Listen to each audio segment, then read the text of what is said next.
ମୁଁ ଚିନ୍ତାମଣି ଦାସ ଏଇ ଯୋଉ ଝିଙ୍କିରିଆ ଗ୍ରାମ କମିଟିର ସଭାପତି।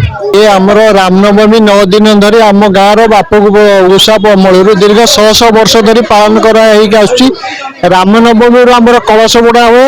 ରାମ ସୀତା ଲକ୍ଷ୍ମଣ ଠାକୁରଙ୍କର ଏଠି ଯୋଉ ଆପଣ ଦେଖୁଛନ୍ତି ଏଟା ଶ୍ରୀ ଶ୍ରୀ ପାତାଳି ହନୁମାନ ଜୀଉ ଯେ କି ଏଇ ପ୍ରାଙ୍ଗଣରେ ଏଇ ରାମନବମୀଟି ପାଳନ କରାଯାଏ। ଶ୍ରୀ ଶ୍ରୀ ହନୁମାନଙ୍କ ସହିତ ରାମ ଲକ୍ଷ୍ମଣ ସୀତାଙ୍କର ଏଠି ପୂଜା କରାଯାଏ।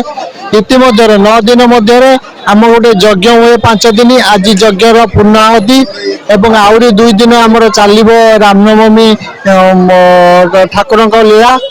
ଆମ ଗାଁର ସମସ୍ତଙ୍କର ସହଯୋଗ ଅଛି। ଏ ଯଜ୍ଞରେ ମଧ୍ୟ ଏ ଚାରିଖଣ୍ଡ ମୌଜାର ତାଳପଦା, ବୁଧୁପୁର, ଆରସା ଏବଂ ମକୁନ୍ଦପୁର, କାଳିମେଘା ସମସ୍ତ ଗ୍ରାମବାସୀଙ୍କର ସହଯୋଗ କ୍ରମରେ ଏହି ଅନୁଷ୍ଠାନଟି ଆଜି ଦୀର୍ଘ ଦିନରେ ଗଢ଼ି ଉଠିଛି। ଆଶା କରୁଛି ଏ ଅନୁଷ୍ଠାନ ଠାକୁରଙ୍କ ଦୟାରୁ ଶ୍ରୀ ଶ୍ରୀ ପାତାଳି ହନୁମାନଙ୍କ ଦୟାରୁ ଏ ଆମ ଗାଁ ଅନୁଷ୍ଠାନଟି ଆହୁରି ଉନ୍ନତି କରୁ, ଏହା ହିଁ ମୋର କାମନା। ଇଏ ହେଉଛନ୍ତି ପାତାଳି ହନୁମାନ।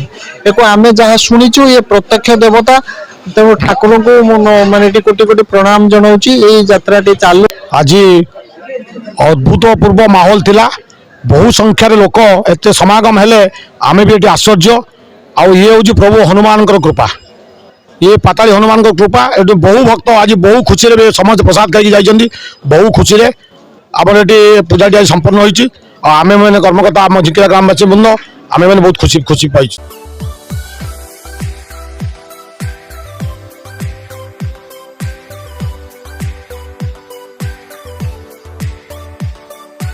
हॉलमार्क ऑर्नामेंट्स स्वप्नरू सत जाए।